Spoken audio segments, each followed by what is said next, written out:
আসসালামু আলাইকুম। আজ থেকে একটি নতুন রোমান্টিক গল্প শুরু করছি। গল্পের পর্ব নিয়মিত প্রকাশিত হবে, তাই সাবস্ক্রাইব করুন এবং নোটিফিকেশন অন রাখুন। বিছানার চাদর গায়ে পেঁচিয়ে গুটিসুটি মেরে বসে আছে এক কিশোরী। চাদরের বিভিন্ন জায়গায় ছোপ ছোপ রক্তের দাগ, চোখ মুখে ভয়ের ছাপ স্পষ্ট। অন্ধকার রাত, টিম টিম করে জ্বলছে মোমবাতিগুলো। পাশেই ছড়িয়ে ছিটিয়ে আছে বিভিন্ন সুগন্ধি ফুল। বারান্দায় ইজি চেয়ারে বসে একের পর এক সিগারেটের পোড়াচ্ছে জিয়ান। জিয়ান রেজা চৌধুরী সদ্য পাইলটে জয়েন করেছে, বয়স ২৮-এর কোটায় হলেও দেখতে ২৫ বছরের যুবক। লম্বা চওড়া শরীর, উজ্জ্বল বর্ণের গায়ের রং, ধূসর রাঙা চোখ। এর মধ্যেই শীতে কাঁপতে কাঁপতে জিয়ানের একটু দূরে দাঁড়িয়ে নয়না বলে, আমার প্যাড লাগবে। আমি কি তোমার চাকর? আমাকে কেন বলছো? নয়না জিয়ানের ভয়ে আরও ২ কদম পিছিয়ে যায়, যার ফলে নয়নার কাঁধ থেকে চাদর সরে যায়। ফর্সা কাঁধে লাল তিলটা জলজল করছে। জিয়ান চোখ রাঙিয়ে বলে, তুমি কি ড্রেসও পরতে পারো না? এখন সেটাও আমাকে পরিয়ে দিতে হবে? নয়না চাদর শক্ত করে ধরে বলে, আমার ড্রেস তো বাসায়। তাহলে তুমি এখানে কেন এসেছ? নয়না কিছু বলবে তার আগেই জিয়ান নয়নার দিকে একটা টি শার্ট আর জিন্স বাড়িয়ে দিয়ে বলে, আজকের মতো ম্যানেজ করো, কাল এক ব্যবস্থা করব। কিন্তু প্যাড প্যাড দিয়ে কি করবে? নয়না পায়ে নখ দিয়ে দেয়ালে আঁচড় কাটছে। বলো। পিরিয়ড। প্রথমবার তো তাই ব্লাড বের হয়েছে, এখন আর বের হবে না। চুপচাপ এগুলো পরে শুয়ে থাকো। নয়না ওয়াশরুমে এসে টি শার্ট পরতেই হাঁটুর নিচ পর্যন্ত ঢিকে গেল। ৬ ফুট লম্বা চওড়া বডির টি শার্টের ভেতর নয়না ছানাপোনা। জিন্সটাও পরে ২ হাতে ধরে আবার রুমে আসলো। জিয়ার নয়নার দিকে একবার তাকালো, তাকিয়ে কোনোমতে নিজের হাসি চেপে রেখে বলে, বা পাশে শুয়ে পড়ো। নয়না চুপচাপ গুটিসুটি মেরে শুয়ে পড়ল। মাহফুজা বেগম বালিশে মুখ গুজে ফুপিয়ে কেঁদেই চলেছে। মাহবুব তালুকদার এবার উঠে বসলেন, বেডসাইড সুইচ টিপ দিয়ে লাইট অন করলেন। ধমকে সুরে বললেন, সেই কখন থেকে মরা কান্না করছ? তা মরেছেটা কে? এই বাচ্চা মেয়েটাকে চোখের সামনে থেকে নিয়ে গেল, আর তুমি বলছো কে মরেছে? মাহফুজা, কতবার বলেছি, মেয়ের জন্মই হয় পরের ঘরের জন্য। আজ না হয় কাল পাঠাতেই হতো। তাই বলে আমার বাচ্চা মেয়েটাকে বিয়ে দিয়ে পাঠিয়ে দিবে? আমি যা করেছি এই তালুকদার বংশের মান-সম্মান আর ভালোর কথা চিন্তা করেই করছি। আর তাছাড়া ছেলেও ভালো আর বংশীয়। সবসময় তুমি ভালোই করো, তবে সেটা তোমার ভাইয়ের জন্য, নয়তো তার পরিবারের জন্য। কিন্তু সেসবই আমার মেয়েটাকে কেন কুরবানি দিলে? আমার মেয়ে আর আমার ভাইয়ের মেয়ে আমার কাছে আলাদা না।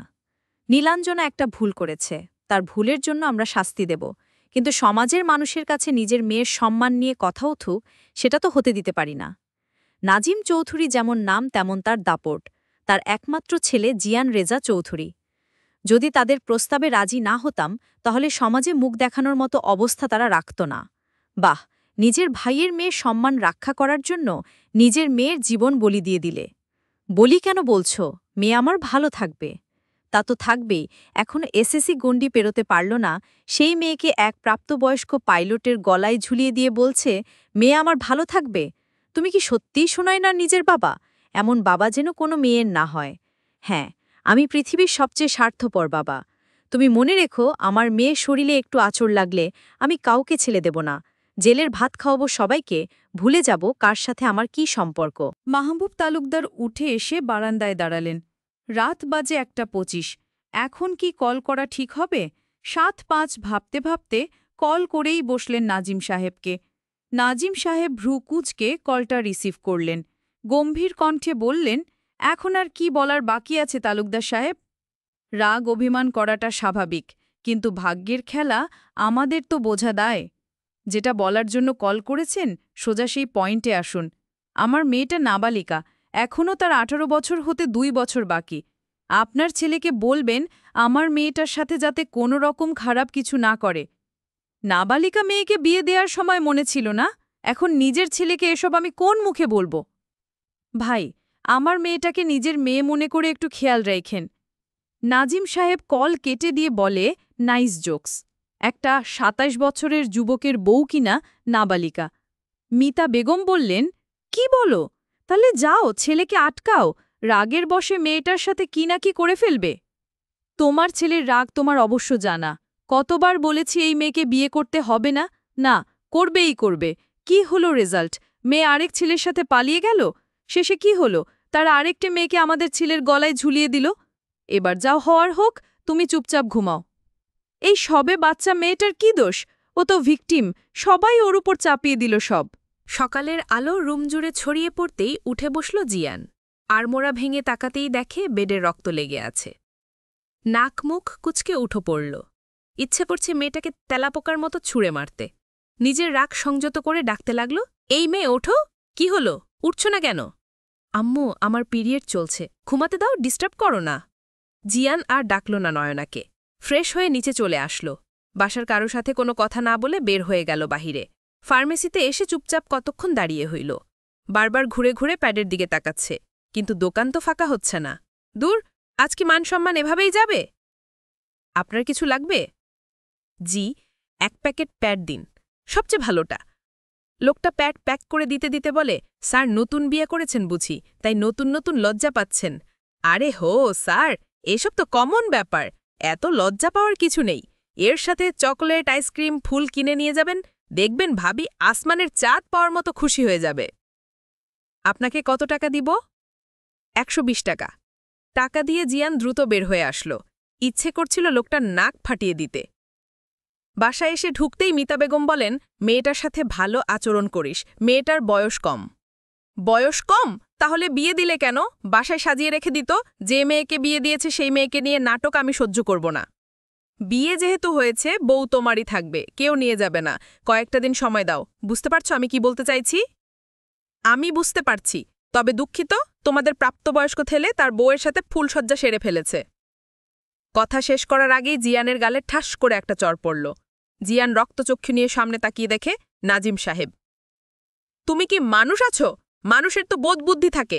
নিজেকে মানুষ মনে করলে সুনয়নার সাথে মানুষের মতো বিহেভিয়ার করবে।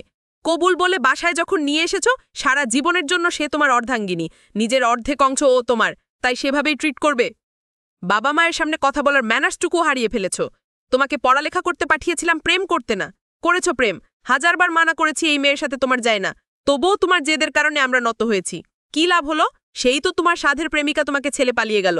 বললাম ফিরে আসো, কিন্তু না, তোমার তো বউ লাগবেই। বউ ছাড়া তুমি ফিরবে কেন? তো বউ যখন নিয়েই এসেছ, তার যত্ন করো। আর হ্যাঁ, এরপর কথা বলার সময় সামনের মানুষটা কে সেটা দেখে ভদ্রতা বজায় রেখে উত্তর দিবে। জিয়ান রাগে টকবক করতে করতে দোতলায় আসলো। দোতলার সিঁড়ির কাছে থাকা ফ্লাওয়ার বসটা পা দিয়ে ফেলে ভেঙে ফেলল। ইচ্ছে করছ সুনয়নাকে শেষ করে ফেলতে। রুমে এসে দেখে নয়না ব্লাউজের ফিতা বাঁধার চেষ্টা করছে। চোখটা ফিরিয়ে নিল, কিন্তু বেহায়া নজর আবার সেদিকে পড়ল। ভেজা চুল থেকে টপ টপ করে পানি ঝরছে। পিঠের বেশ খানিকটা জায়গা উন্মুক্ত, সেখানে বিন্দু বিন্দু পানি জমে আছে। ফর্সা ঘাড়ের ওপরে জোড়া তিল দুটো যেন জিয়ানকে চুম্মুকের মতো টানছে। কয়েক কদম এগিয়ে গিয়ে থমকে দাঁড়ালো জিয়ান। জোরে নিঃশ্বাস নিয়ে কর্কশ কণ্ঠে বলে ওঠে, শরীর দেখিয়ে জিয়ান রেজা চৌধুরীকে ঘায়েল করা সহজ নয়। তা বয়স কম হলেও পুরুষকে কিভাবে আকৃষ্ট করতে হয় সেটা ভালোই শিখেছ। হঠাৎ পুরুষালী কণ্ঠ শুনে চমকে যায় নয়না। কোনো মতে শাড়ি দিয়ে নিজেকে পেঁচিয়ে নিয়ে বলে, আপনার মধ্যে কি সাধারণ ম্যানার্সটুকুও নেই? রুমে ঢোকার আগে নক করে ঢুকতে হয়। এইটুকু বলেই ঢুক গিলল নয়না। যদিও চঞ্চল নয়না কাউকে ছেড়ে দেওয়ার পাত্রী না, কিন্তু এই লোককে দেখলেই কেমন ভয় হয়। নিজেকে তখন সিংহের গুহায় অসহায় বেড়াল মনে হয়। হামারা রুম, হামারা মার্জি। অসভ্য মানুষের কাছ থেকে সভ্যতা আশা করা বোকামি। মুখ ফসকে কথাটা বের হয়ে গেল। সাথে সাথে ঠোঁট কামড়ে নিজেকে সামলানোর চেষ্টা করল। মুখের ভেতর কেমন ধুকপুক করছে। নয়না শাড়ি দুহাতে ধরে কোন মতে হেঁটে ওয়াশরুমের দিকে যাচ্ছে। মনে হচ্ছে আর কিছুক্ষণ এখানে থাকলেই বিপদ কখন যেন আক্রমণ করে বসে। হুট করে জিয়ান নয়নার সামনে এসে দাঁড়াল। নয়না দুকদম পিছিয়ে গেল। জিয়ান দুকদম এগিয়ে আসলো। ভীত কণ্ঠে বলল, সামনে থেকে সরুন, কি করছেন? জিয়ান হুট করে শাড়ি ভেদ করে নয়নার উন্মুক্ত কোমর আঁকড়ে ধরে নয়নাকে নিজের অনেকটা কাছে নিয়ে আসলো। নয়না চোখ বন্ধ করে নিল। হার্ট এত জোরে বিট করছে মনে হচ্ছে কেউ তবলা বাজাচ্ছে। ভেঙে ভেঙে বলল, প্লিজ ছাড়ুন। উহু, অসভ্য তো করা এখনো বাকি। বলেই নয়নাকে ঘুরিয়ে নয়নার পিঠ নিজের বুকের সাথে মিশিয়ে নয়নার কাঁধে মাথা রেখে বলে, উফ, বড্ড আদুরে তুমি। বিয়ে যখন হয়েছে বাসরটাও সেরে খেলি। এত কিউট টেডি বিয়ারের মতো বউকে আদরে আদরে ভরিয়ে দিতে হয়। কে জানে এই বিয়ে কয়দিন টিকে। নয়নার বন্ধ চোখের কার্নিশ বেয়ে অশ্রু গড়িয়ে পড়ছে। হুট করে জিয়ান নয়নাকে ছেড়ে দিয়ে বলে, তোর মতো মেয়ের দিকে জিয়ান চৌধুরীর নজর তো দূর, ফিরেও তাকায় না, বলে ধাক্কা দিয়ে বেডে ফেলে দিয়ে বলে, আগামীকাল রিসিপশনের পরে তোমার ছায়া যেন এই বাড়িতে না পড়ে। হঠাৎ করে এমন হওয়ায় শাড়ি পুরোটা এলোমেলো হয়ে গেল। জিয়ান এক পলক তাকিয়ে চোখ সরিয়ে নিয়ে বলে, টেবিলের উপরে প্যাড রাখা, আমি বের হচ্ছি, তাড়াতাড়ি শাড়ি ঠিক করো। জিয়ান রুম থেকে বের হতেই নয়না শাড়ি পেঁচাতে লাগল। না, কোনোভাবেই আগামাথা মেলাতে পারছে না। ধুর, এসব শাড়ি ফাড়ি আমাকে দিয়ে পরা হবে না। কিন্তু আমি পরব কি? কোনো ড্রেসও তো আনা হয়নি। গালে হাত দিয়ে কতক্ষণ ভাবল, তারপর নিজের খোরাফাতি বুদ্ধি কাজে লাগিয়ে পরার মতো ড্রেস বানিয়ে নিল। প্যাড হাতে নিয়ে বেশ অবাক হল। প্যাডের সাথে একটু ব্যাগে কিটক্যাট আর ডেইরি মিল্ক, চকলেট দেখে বেশ অবাক হল নয়না। মনে মনে বলে, লোকটা কি এই আধভুড়ো বয়সে চকোলেট খায়? এমন রসকসীন মানুষ চকোলেট কি করে খেতে পারে? চকোলেট খাবে সুইট কিউট মিষ্টি হৃদয়ের মানুষ। ওয়াশরুম থেকে বের হয়ে বেডে বসে চকোলেট খাওয়া শুরু করল। জিয়ান চলে যেতেই মিতা বেগম বললেন, এত বড় ছেলের গায়ে কেউ হাত তোলে? একদম চুপ থাকো, এইসব কিছুর জন্য একমাত্র দায়ী তুমি। ছেলের দোষ সারাক্ষণ আঁচলের তলায় লুকিয়ে রেখে রেখে বিগড়ে দিয়েছ ছেলেটাকে। বয়স, বাবা মায়ের সামনে বয়স আবার কি? অন্যায় দেখলেই কানের নিচে ঠাটিয়ে লাগিয়ে দিলে আজ এই পরিস্থিতির সম্মুখীন হতে হতো না। আর হ্যাঁ, ওই বাড়িতে কল করে বলে দাও কাল এখানে রিসিপশন, সো এখানে এসে যেন কোনো নাটক ক্রিয়েট না করে। এখানকার কেউ তো জানে না এক মেয়ে পালিয়ে গিয়েছে বলে আরেক মেয়েকে ঘাড়ে চাপিয়ে দিয়েছি। চৌধুরী পরিবার হাতছাড়া তো করা যায় না। ডার্টি গেম খেলেছে। দোষ তো তোমার ছেলেরও আছে, সেটাও তোমার ফল্ট। আমি তখন তোমাকে বললাম আমি দেখে নিচ্ছি লেজাকে, তখন তুমি বললে দয়া করে ভরা আসরে সিন ক্রিয়েট করো না, যা হচ্ছে হতে দাও। জিয়ান রুমের সামনে এসে দাঁড়িয়ে চোখ বড় বড় করে তাকিয়ে আছে। তুই কি আসলেই মেয়েটার সাথে ইন্টিমেট হয়েছিস? চুপ কর শালা, মেজাজ এমনিতেই খারাপ, আর খারাপ করিস না। নিকোটিনের শেষ টান দিয়ে বলে, করতে পারলাম কই? তাহলে কি করেছিস? এই অবস্থা কি করে হলো? তেমন কিছুই করিনি, টেনে রুমে নিয়ে এসেছি, জবরদস্তি করেছি, পুরোটা কমপ্লিট হওয়ার আগেই মেয়ে বেহুশ। তুই এইটুকু মেয়ের সাথে জবরদস্তি করেছিস? মেয়েটা বাচ্চা ব্রো, রাখ তোর বাচ্চা। 6 মাসের বাচ্চার মা হয়ে যাবে, আসছে বাচ্চা। একটা বাচ্চা মেয়েকে কোন বাবা বিয়ে দেয়? আমার আর ওর বয়সের ডিফারেন্স জেনেই বিয়ে দিয়েছে। জাইন, তুই তো আমার বন্ধু জাইন না? আমি যে জাইনকে চিনি সে তো মেয়েদের সম্মান করে, ভদ্র প্রকৃতির একজন আদর্শ পুরুষ। ভদ্রতাকে আমি দাফন করে দিয়ে এসেছি ওই বাড়ির উঠোনে। কি দোষ ছিল আমার? ভালোবাসেছিলাম এইটুকুই। সবার বিরুদ্ধে যে বিয়ে করে নিজের অর্ধাঙ্গিনী বানাতে চেয়েছিলাম, এটাই ভুল। এখানে সুনয়নার দোষটা কোথায়? সাপের বংশে মানুষ আসবে কোথা থেকে? ওরা সব কটা সাপ, তাই বিষদাঁত আগেই উপড়ে ফেলব। ভাগ্যিস পিরিয়ড শুরু হয়েছে, নয়তো আমি ওর এমন হাল করতাম জীবনে অন্য কোনো পুরুষের কথা চিন্তায় আনতেও ওপর রুহ কেঁপে উঠত। তুই যাচ্ছিস কবে? তোর ছুটি শেষ হচ্ছে কবে? সিগারেট ধরাতে ধরাতে বলে, 5 দিনের ছুটির 3 দিন শেষ, আর 2 দিন বাকি আছে। আচ্ছা, লাবিব ফ্রই, ওরে তো আমার বিয়ের দিন থেকে দেখছি না। মোবাইলও সুইচড অফ। লাবিব গ্রামে গেছে। লাবিবের কথা ছাড়, আমার কথা শোন। মেয়েটাকে একটা বছর সময় দে। এইবার এসএসসি দিবে, সেটা শেষ করুক। ততদিনে তোর সাথে ওর সম্পর্ক মজবুত হোক। এমন কিছু করিস না মেয়েটার সাথে যাতে তোকে ছেড়ে যেতে বাধ্য হয়। দ্রুত উঠে দাঁড়িয়ে হনহন করে বেরিয়ে আসলো নাহিদের রুম থেকে। সোজা বাসায় এসে নিজের রুমে ঢুকল। খাটের উপর তাকিয়ে দেখে, খাটের উপর বসে চকলেট খেতে ব্যস্ত নয়না। শার্টের কলার কাঁধ বেয়ে পড়ে, কাঁধের বেশ খানিকটা স্পষ্ট। ঝাঝালো কণ্ঠে ডাকল, এই মেয়ে। ভয়ে চকলেট মুখের পাশে লেপটে গেল। হাত পেছনে নিয়ে চকলেট লুকিয়ে রাখল। তোমার সমস্যা কি? সবসময় নিজের শরীর দেখানোর চেষ্টা কেন করো? এসব কি পড়েছ? শাড়ি কই তোমার? নয়না বলতে ইচ্ছা করল, আমার নাম সুনয়না, নট এই মেয়ে। চোখ পিটপিট করে তাকাচ্ছে আর মনে মনে এসব ভাবছে। কি হলো? উত্তর দাও, শাড়ি কোথায় তোমার? নয়না উঠে দাঁড়িয়ে বলে, এই তো। পুরো শাড়ি পেঁচিয়ে কোমরের গুজে রেখেছে। দাঁড়ানো ফলে শার্টের হাতার ভেতরে হাত দুটো হারিয়ে গেছে। জিয়ানের এবার রাগ না হাসি আসছে সামনের দিকে ভালো করে তাকিয়ে মনে মনে বলে, আসলেই তো বাচ্চা লাগছে দেখতে। মুখে চকলেট লেপ্টে আছে, শাড়ি এমনভাবে পেঁচিয়ে রেখেছে 2 কদম হাঁটলেই উষ্টা খেয়ে পড়বে। বুঝলাম না, পুরো পরিবার কি আমার সাথে আবার একটা ধোঁকা করল? বিয়ের দিন তো জলপাই রঙের লেহেঙ্গা পরা মেয়েটাকে এত বাচ্চা লাগেনি। এই মেয়ে, এদিকে আসো। নয়না বারবার হাতা দুটো উপরের দিকে উঠানোর চেষ্টা করছে। কয়েকবার চেষ্টা করে মোটামুটি হাতা দুটো কাবু করতে পেরেছে। শাড়ি একটু উঁচু করে সামনে এগোতে চাইলেই বেডের উপর থেকে ধপাস করে পড়ে যেতে নিলে জিয়ান ধরে ফেলে। জিয়ানের গলা জড়িয়ে ধরে ড্যাব ড্যাব করে তাকিয়ে আছে নয়না। মনে মনে বলে, হায় আমার রণবীর কাপড়। জিয়ান ঠাস করে নিচে ফেলে দেয়। নয়না জোরে বাবাগো বলে জোরে চিৎকার করে ওঠে। আরও চিৎকার দেওয়ার আগেই জিয়ান নয়নার মুখ চেপে ধরে।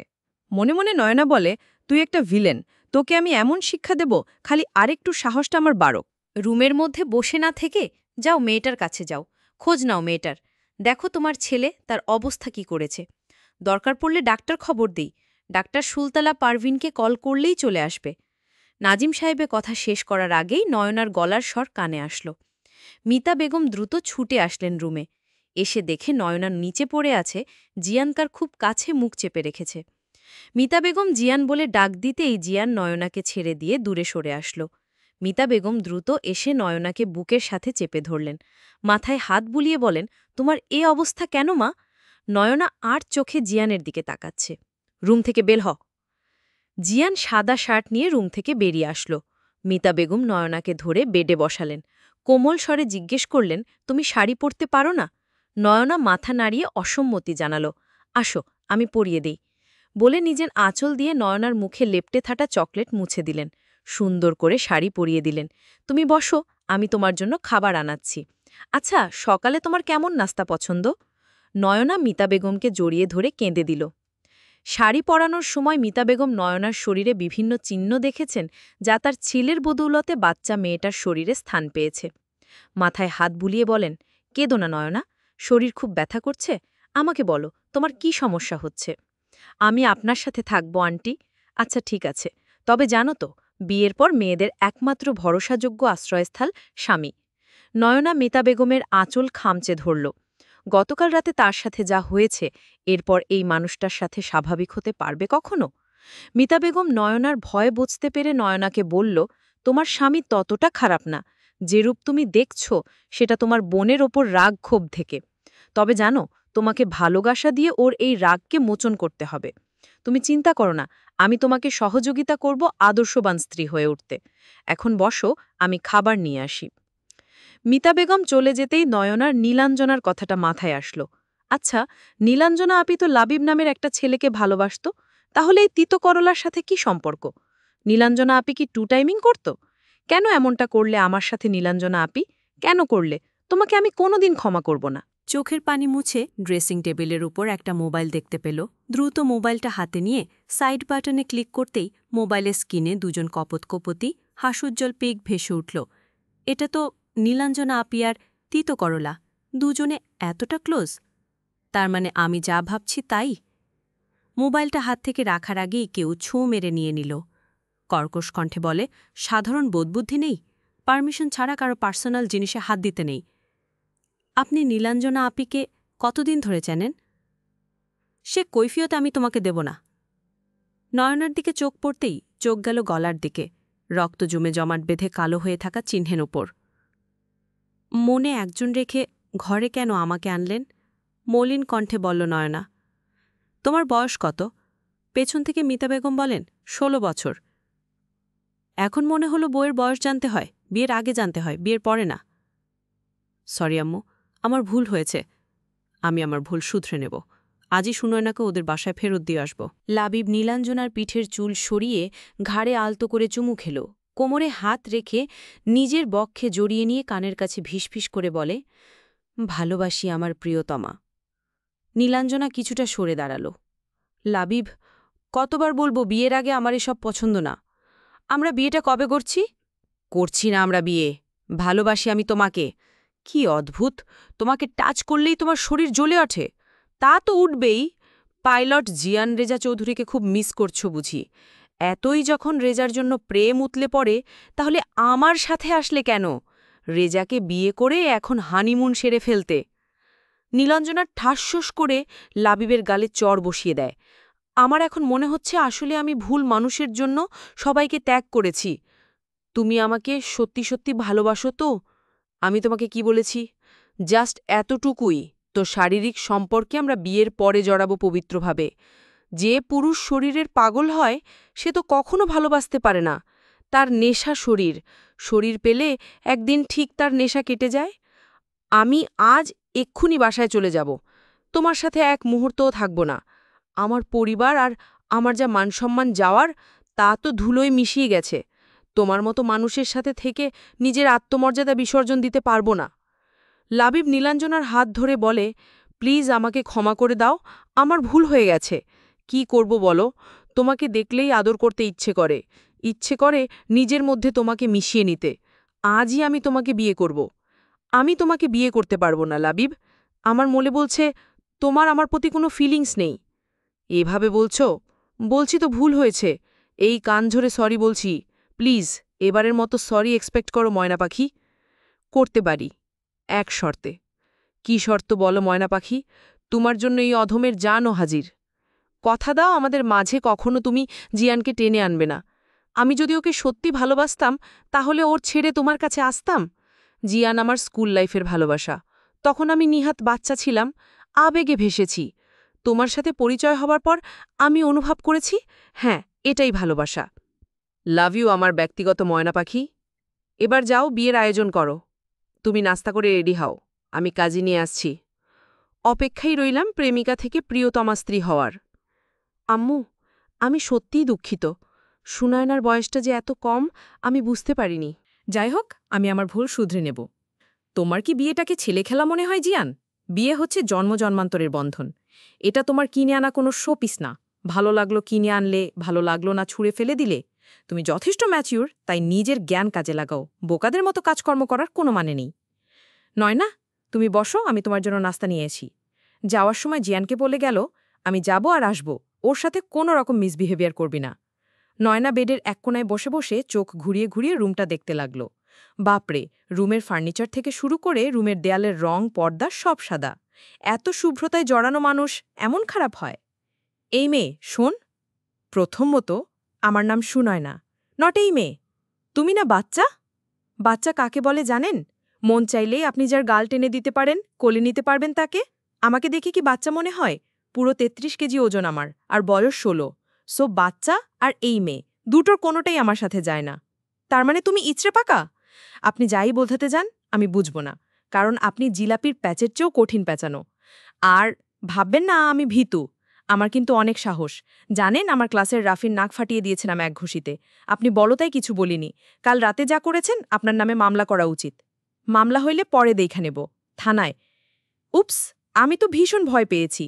আপনার মুখে গান মানায় না, আপনার মুখে করলার মতো তেতো কথা মানায়। এই, আপনাকে আন্টি ছোটবেলায় মুখে মধু দেয়নি? তুমি তো বড্ড বেশি কথা বলো। তোমাকে আজই আমি বাসায় দিয়ে আসব। বয়স হচ্ছে কথা বেশি শিখেছ, পিচ্চি কোথাকার। একদম পিচ্চি বলবেন না। জিয়ান হুট করে নয়নাকে কোলে তুলে নিল। এই ছাড়ুন, আমি কিন্তু চিৎকার করব। নয়নার গালে পরপর ২টা চুমু খেল, এরপর বেডে বসিয়ে দিয়ে বলে, বাচ্চাদের এইভাবেই কোলে নিয়ে আদর করতে হয়। মনে মনে নয়না বলে, নেহাত ৬তলা বিল্ডিংয়ের মতো দেহ আর লম্বা নয় তো আমি বোঝাতাম আমাকে নিয়ে মজা করার শাস্তি কত কঠিন। জিয়ান নয়নার সামনে বসল। প্রথমবার নয়নার দিকে নজর দিল, ভালোভাবে লক্ষ্য করল হলদে ফর্সা গায়ের বরণ, পিঙ্কিশ পিঙ্কিশ একজোড়া ঠোঁট, হরিণের মতো টানা টানা একজোড়া চোখ, চেহারা জুড়ে অদ্ভুত সরলতা। হঠাৎ কপালের ডান পাশে চোখ পড়তেই জিয়ানের চোয়াল শক্ত হয়ে গেল।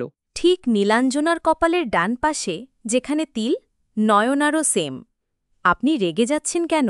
আমার ভয় করছে। জিয়ান হুট করে নয়নার চুলগুলো মুঠো করে ধরল। তোদের মতো মেয়েদের আমার চেনা আছে। এই রূপের জালে আমাদের মতো ছেলেদের জীবন ধ্বংস করে দিস। তোদের এমন অবস্থা করা উচিত যাতে আর কোনো ছেলের জীবন নষ্ট না হয়। ভালোবাসাকে তোদের কাছে খেলনা মনে হয়? নয়না ব্যথায় কুকলে উঠল। চোখের কার্নিশ বেয়ে গড়িয়ে পড়তে লাগল অশ্রুকণা। ব্যথাতোর কণ্ঠে অনুনয়ের সুরে বলল, প্লিজ ছাড়ুন, আমার লাগছে। মিতা বেগম রুমে এসে এই দৃশ্য দেখে চিৎকার করে বলে, জিয়ান, এসব কি হচ্ছে? মানা করেছিলাম তো ওর সাথে মিসবিহেভ করতে। হাতে থাকা খাবারের ট্রেটা টেবিলের উপর রেখে নয়নাকে আগলে নিলেন বুকে। জিয়ান ততক্ষণে রুম ছেড়ে যাওয়ার জন্য পা বাড়িয়েছে। দাঁড়াও! মিতা বেগমের কণ্ঠ শুনে স্থির হল জিয়ানের পা। আম্মু, প্লিজ, এখন এই মুহূর্তে আমার কোনো রকম জ্ঞানের বাণী শোনার মন মানসিকতা বা ধৈর্য কোনোটাই নেই। আমাকে একটু একা থাকতে দাও। তোমার মেজাজ নিয়ে ডিপ ফ্রিজে রেখে আসো। আজ তুমি যেটা করলে আমার ভাবতেও ঘৃণা হচ্ছে। তোমার মতো সন্তান আমি গর্ভে ধারণ করেছি? এইটুকু একটা মেয়ে, তুমি ওর উপর শারীরিক মানসিক টর্চার করেই যাচ্ছ। তোমার প্রেমিকা তোমাকে ধোঁকা দিয়ে আরেক ছেলের সাথে পালিয়ে গেছে, তাতে এই নিষ্পাপ মেয়েটার কি দোষ?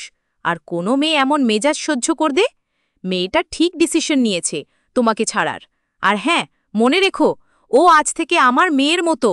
জীবনে দ্বিতীয়বার ওর গায়ে আঘাত করার কথা চিন্তাও করলে তোমার মতো ছেলেকে অস্বীকার করতে আমি দুবার ভাবব না। জিয়ান বাহিরে এসে সোজা চিলেকোঠায় চলে আসলো। চিৎকার করে কাঁদতে ইচ্ছে করছে তার। আচ্ছা, ছেলে মানুষের হৃদয় ভেঙে গুড়িয়ে গেলেও কি তাদের কান্না করা মানা? আমি কি দোষ করেছিলাম? শুধুমাত্র নীলাঞ্জনাকে ভালোবাসতাম। আমি তোমাকে কিভাবে বোঝাবো আম্মু? নীলাঞ্জনাকে আমি খোলসের আড়ালে থাকা মুক্তোর মতো যত্নে রেখেছিলাম।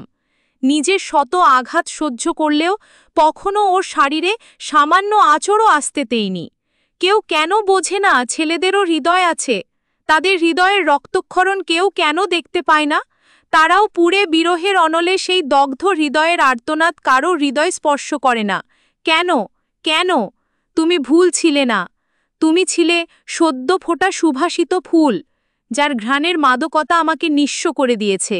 রাত তখন প্রায় 1টা ছুঁই ছুঁই। জিয়ান পা টিপে টিপে রুমে আসল। বেডের ওপর এলোমেলো হয়ে ঘুমিয়ে আছে এক কিশোরী। শাড়ি সরে যে কিশোরী উন্মুক্ত হয়ে আছে শরীরের বেশ খানিকটা অংশ। আলতো হাতে কোলে তুলে দিল ঘুমন্ত কিশোরীকে চুপাসারে। সিঁড়ি বেয়ে নিচে চলে আসল। গাড়ির সামনের সিটে নয়নাকে বসিয়ে শাড়িটা কোনো মতে পেঁচিয়ে দিল শরীরে। হঠাৎ ঘুমন্ত রমণী হাত ধরে বসল। জিয়ান খানিকটা ভয় পেল। কিছু সময় সেভাবেই রইল। বুঝতে পারল ঘুম ভাঙেনি। আলতো করে হাত সরিয়ে এনে ড্রাইভিং সিটে বসে ড্রাইভ করতে লাগল। রাতের নীরব রাস্তা, একটা দূরপাল্লার বাসের শো শো ক্ষীণ আওয়াজ। সাথে সাথে গাড়ির গ্লাস উঠিয়ে দিল। খুব ধীর গতিতে গাড়ি ড্রাইভ করছে। নয়নার মাথাটা জিয়ানের কাঁধে একবার সরিয়ে দিয়েছিলে, তারপর নিজেই ঠিক করে রাখল। বেশ কিছু দূর আসার পরে পুলিশ চেকপোস্ট পার হতে হয়। নয়নার মাথাটা গাড়ির সিটে ঠিকভাবে রেখে গাড়ি থেকে বের হয়ে আসে জিয়ান। গাড়ির কাগজপত্র সব দেখায়। একজন অফিসার বলে, আপনার সাথে গাড়িতে উনি কে? আমার ওয়াইফ। আপনার ওয়াইফ, তার প্রমাণ কি? আপনার কি মনে হয় এই রাতে আমি ম্যারেজ সার্টিফিকেট নিয়ে ঘুরব? বলছি যখন আমার ওয়াইফ, তখন অবশ্যই আমার ওয়াইফ। প্রমাণ দেখান, তারপর বিশ্বাস করব। আপনাদের বিয়ে হয়েছে কতদিন? গত সপ্তাহে শুক্রবার। আজ তো রবিবার, নিশ্চয়ই আপনার ফোনে বিয়ের পিকচার আছে, সেটা দেখান। দেখুন স্যার, আমি একজন পাইলট, তাছাড়া আমার ওয়াইফ ঘুমিয়ে আছে। আপনারা প্লিজ আমাকে বিরক্ত করবেন না। আপনার বাসায় কারো সাথে কথা বলিয়ে দেন। আর আপনি যেই হন না কেন, আইন সবার জন্য সমান। হতেই তো পারে মেয়েটিকে আপনি কিডন্যাপ করে নিয়ে যাচ্ছেন। একজন যে জানালার কাছে বাড়ি দিয়ে ম্যাডাম ম্যাডাম বলে ডাকতে লাগল। জিয়ান দ্রুত বাড়িতে এসে নিজের গায়ের শার্ট খুলে নয়নার গায়ে পরিয়ে দিচ্ছে। নয়না ঘুম ঘুম চোখ দুটো কোনোমতে খুলতেই জিয়ানকে দেখে ঘাবড়ে যায়। কান্না মিশ্রিত কণ্ঠে বলে, প্লিজ আমাকে ছেড়ে দিন, আমাকে আর ব্যথা দেবেন না। একদম চুপ, একটাও কথা বলবে না। বাহিরে পুলিশ, শাড়ি তো খুলে রাখছে অর্ধেক। আমার ওয়াইফকে এই অবস্থায় অন্য কেউ দেখবে। নয়না জোরে চিৎকার দিয়ে বলে, কে আছো, বাঁচাও। বাহিরে পুলিশের লোকেরা বলতে থাকে, গাড়ি থেকে বের না হলে আমরা গাড়ির দরজা ভেঙে ফেলতে বাধ্য হব। একটা শব্দও করবে না, চুপ করে থাকো, বলেই শার্টের বাটন লাগিয়ে দিল। তোমার বাবার নাম্বার বলো। বাবা? এত রাতে? হ্যাঁ, তোমার বাবা। আপনি না চৌধুরী বংশের ছেলে, তো বলুন, আমাকে হ্যারাসমেন্টের দায় আপনাদের চাকরি খেয়ে দেব। জাস্ট সাইলেন্ট, যেটা বলেছি সেটা করো। ফোনটা দিন, নাম্বার উঠিয়ে দেই। যেটা বলেছি সেটা করো। এরপর বের হয়ে এসে বলে, আপনাদের কাজ কি রাতের বেলা ভদ্র মানুষদের অসম্মান করা? না, আমাদের ডিউটি দেশ ও জনগণকে নিরাপত্তা দেয়া, আমরা সেটাই করছি। Just wait. কল করল মাহবুব তালুকদারের নাম্বারে। কল ঢোকার আগে কেউ একজন মোবাইল নিয়ে কল কেটে দিল। তুমি বাহিরে কেন এসেছ? তুমি আদর্শ হাজবেন্ডের মতো আমাকে প্রোটেক্ট করার জন্য একা লড়াই করবে আর আমি ঘুমিয়ে থাকবো? জান, আমি সুনায়না তালুকদার, পিতা মাহবুব তালুকদার। এই যে দুদিন আগে শুক্রবার গেল, সেদিনটাই ছিল আমার আর আমাদের ভালোবাসার প্রণয়ের দিন। আমরা হাজব্যান্ড ওয়াইফ লং ড্রাইভে বের হয়েছিলাম। এতে আপনাদের সমস্যা কি? আচ্ছা ম্যাডাম, সরি। তবে আপনাকে তার ওয়াইফ মনে হচ্ছে না। সুনয়না রাগী কণ্ঠে বলল, আপনার বইয়ের সাথে নিশ্চয়ই আপনি বেমানান, তাই এসব উল্টোপাল্টা কথা বলছেন। এই চলো তো, সময় নষ্ট না করে বলেই জিয়ানের হাতের মধ্যে হাত রাখল। গাড়িতে এসে বসে জিয়ানের দিকে তাকিয়ে বলে, আসলে আমি অনেক সাহসী, কিন্তু সমস্যা হলো আমার আরেকটু সাহস দরকার, তারপর আপনার সাথে বোঝাপড়া করব। এই প্রথম সুনয়নার মুখ থেকে স্বাভাবিক কথা শুনল জিয়ান। বেশ কিছুক্ষণ সুনয়নার দিকে তাকিয়ে রইল। এভাবে দেখার কি আছে? আপনারই তো বউ, না চাইলেও সারা জীবনে এই মুখ দর্শন করতে হবে। আচ্ছা, আমরা যাচ্ছি কোথায়? সরি। নয়না অবাক হয়ে বলে, আপনি কিছু বললেন এইমাত্র? সরি, আমি আসলেই দুঃখিত। আমার উচিত হয়নি তোমার সাথে এমন আচরণ করা। তোমার তো এখানে কোনো দোষ নেই, উল্টো আমাদের মাঝে তুমি ফেসে গেছো। Really sorry Sunayana. আপনি সরিও বলতে পারেন? এক কাজ করুন, আপনার সরির আচার বানিয়ে ধীরে ধীরে 1 চামচ করে খেয়ে ফেলুন। আমি তোমাকে একবারের জন্য রেখে যাব এখানে, খুব তাড়াতাড়ি তোমার জন্য তোমার উপহার চলে আসবে। দেখুন, আমার এইটুকু মাথা, তাও আবার বিশাল চুল, তার ভেতরে খোলস, খোলসের ভেতরে এইটুকু বুদ্ধি, তাই সহজভাবে বলুন মিস্টার পাইলট। খুব তাড়াতাড়ি আমি তোমার জন্য ডিভোর্স লেটার পাঠাবো। যা ইচ্ছে করুন, আগে আমাকে বাসায় দিয়ে আসুন। না না, আমি বাসায় যাব না। আপনি এক কাজ করুন, আমাকে কোনো হোস্টেলে রেখে আসুন। Are you crazy? হঠাৎ করে অশ্রু টলমল নেত্রে তাকিয়ে বলে, জানেন, আমি না ধর্ষণ সম্পর্কে পত্রিকায় পড়েছি, টিভিতে নিউজ দেখেছি, কখনো কল্পনাও করিনি সেই সব কিছুর ভিকটিম আমি নিজে হব। আমার আপনাকে দেখলে ভয় হয়, মনে হয় এখনই হিংস্র জানোয়ারের মতো ঝাঁপিয়ে পড়বেন আমার উপর।